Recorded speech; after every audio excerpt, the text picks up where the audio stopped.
Kakinada diet ఆసుపత్రిలో Kakinada IDA నేతృత్వంలో ప్రముఖ ఎండోక్రైనాలజిస్ట్ డాక్టర్ భీమాల దుర్గాప్రసాద్ ఆధ్వర్యంలో ప్రపంచ స్థూలకాయ దినోత్సవం వేడుకలు ఘనంగా నిర్వహించారు. ఈ సందర్భంగా ప్రజలకు స్థూలకాయం పట్ల అవగాహన కల్పించి అధిక బరువు ఉన్న వారికి IMI ఇండెక్స్ పరీక్షలు నిర్వహించి అవసరమైన వారికి ఆహార నియమాల పట్టికలు అందజేశారు. ఈ సందర్భంగా కాకినాడ ఐడీఏ కార్యదర్శి డాక్టర్ అడ్డాల సత్యనారాయణ మాట్లాడుతూ ఊబకాయాన్ని అర్థం చేసుకోవడం, నివారించడం, పెరుగుతున్న స్థూలకాయ సంక్షోభం, దాని సుదూర ఆరోగ్య పర్యవసానాలపై అవగాహన కల్పించారు. డాక్టర్ భీమాల దుర్గాప్రసాద్ మాట్లాడుతూ ఊబకాయం అనేది శరీరంలో కొవ్వు అధికంగా పెరిగిపోవడం ద్వారా వర్గీకరించబడిన ఒక వైద్య పరిస్థితి అని, ఇది మొత్తం ఆరోగ్యాన్ని దెబ్బతీస్తుందని అవగాహన కల్పించారు. ఈ కార్యక్రమంలో కాకినాడ ఐడీఏ సభ్యులు తదితరులు పాల్గొన్నారు.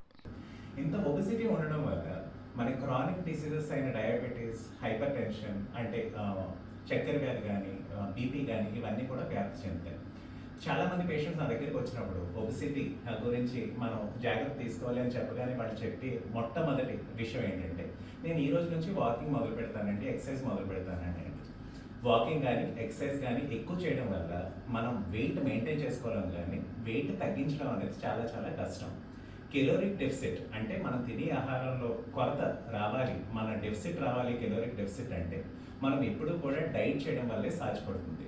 ఎక్సర్సైజ్ ఎంత చేసినా కూడా కెలోరిక్ డెఫిసిట్ సాధించడం, ఒబిసిటీ తగ్గించడం చాలా చాలా కష్టం. మనం ఏ ఆహారం తీసుకుంటే ఒబిసిటీ తగ్గించుకోవాలి అని తెలుసుకోవాలంటే ఈరోజు ఈ వీడియో చూడండి. ఒబిసిటీ మనం తగ్గించుకోవాలనుకుంటే మనం రైస్ కాకుండా చిరుధాన్యాలు తినడం వల్ల ఒబిసిటీ తగ్గించుకోవచ్చు. చిరుధాన్యాలు అనగా కొరలు కానీ, సామలు కానీ, బ్రౌన్ రైస్ కానీ ఇవి తినడం వల్ల మనం తినే ఆహారంలో కార్బోహైడ్రేట్ కంటెంట్ కంటే ఫైబర్ కంటెంట్ ఎక్కువగా ఉండడం వల్ల మనం ఈ డయాబెటీస్ కానీ ఒబిసిటీ కానీ తగ్గించుకోవచ్చు.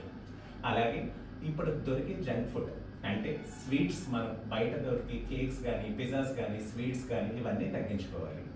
ఎప్పుడు కూడా ఈ డ్రింక్స్ అనేవి కూడా బాగా తగ్గించుకోవాలి.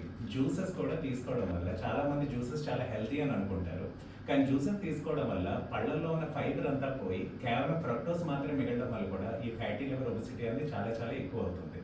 కానీ మనం తిని ఈ నూడిల్స్ కానీ, పానీపూరి, బజ్జీ, సమోసా ఈ హై కెలోరిక్ ఫుడ్ అంతా కూడా తగ్గించుకోవాలి.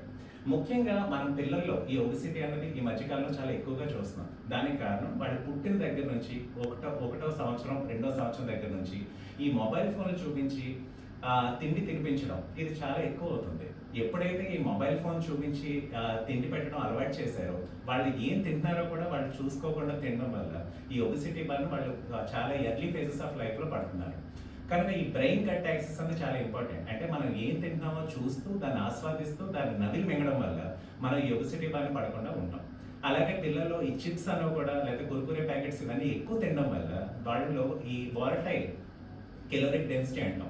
అంటే ఈ వ్యానిషింగ్ కెలోరిక్ డెన్సిటీ అంటే ఏం తింటున్నామో మనం తెలియకపోవడం. అంటే ఒక చిప్స్ ప్యాకెటే కదా తిన్నాం ఈ రోజు నుంచి అనుకుంటాం, కానీ ఒక చిప్స్ కానీ, ఒక లేస్ కానీ, లేకపోతే ఒక ఫ్రెంచ్ ఫ్రైస్ తినడం వల్ల 1000 క్యాలరీస్ ఒక ప్యాకెట్లో ఉంటుంది. కనుక ఈ వ్యానిషింగ్ కెలోరిక్ డెన్సిటీ అనేది చాలా ఇంపార్టెంట్. ఎందుకంటే రోజు డైట్ చేసి, వాకింగ్ చేసి వెళ్తూ ఒక చిప్స్ ప్యాకెట్ తింటే మీరు చేసిన ఎక్సర్సైజ్ కానీ, వాకింగ్ కానీ మొత్తం కూడా వ్యానిష్ అయిపోతుంది. కనుక సరైన డైట్ అండ్ ఎక్సర్సైజ్ పాటిస్తూ ఈ ఒబిసిటీ డేలో ఈ మెసేజ్ మీకు అందరికీ చేరిందని నేను